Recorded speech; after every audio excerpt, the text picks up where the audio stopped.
People in Shawano are saying today move on, even though they are not pleased with how the SIST matter seems to have been revolved. This comes one day after federal prosecutors announced there will be no charges in connection to an implied threat list against 60 people. Fox 11's Luke Hillman has balanced coverage. Where does Shawano go from here? That's the question many people in the city are asking after learning no one will be charged in connection to an alleged threat list. Many say that threat list has loomed over the city ever since it was announced. Wish something would have been done because it totally upset lives.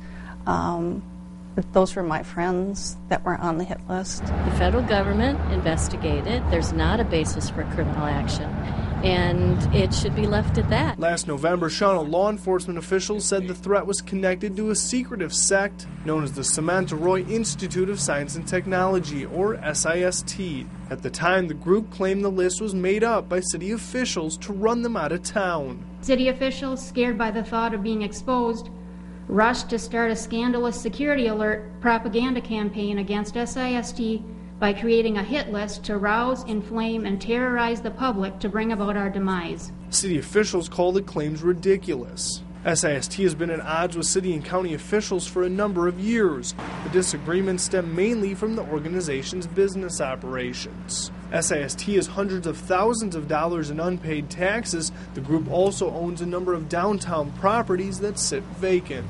Hopefully, we can see something happen with those properties now and become available on the market so we can get some businesses in there. Last week, the group's bankruptcy cases were dismissed from Delaware federal court. That means those who lent the organization money can now go after SIST in court. All told, SIST owes more than $13 million. It's exciting to see that it's moving forward and knowing that there's going to be foreclosures and someone's going to be able to move into the space and bring town back to life.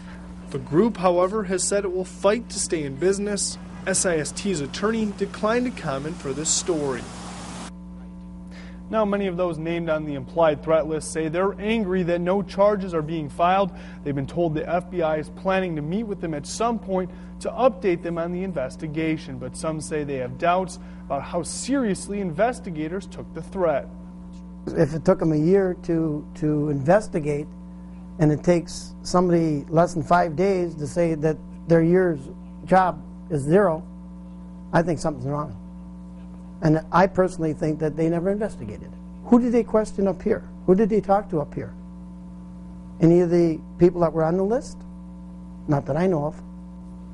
Now, a spokesperson for the FBI declined a request to respond to the allegations. It's still unknown when investigators plan to sit down and talk with those on the list.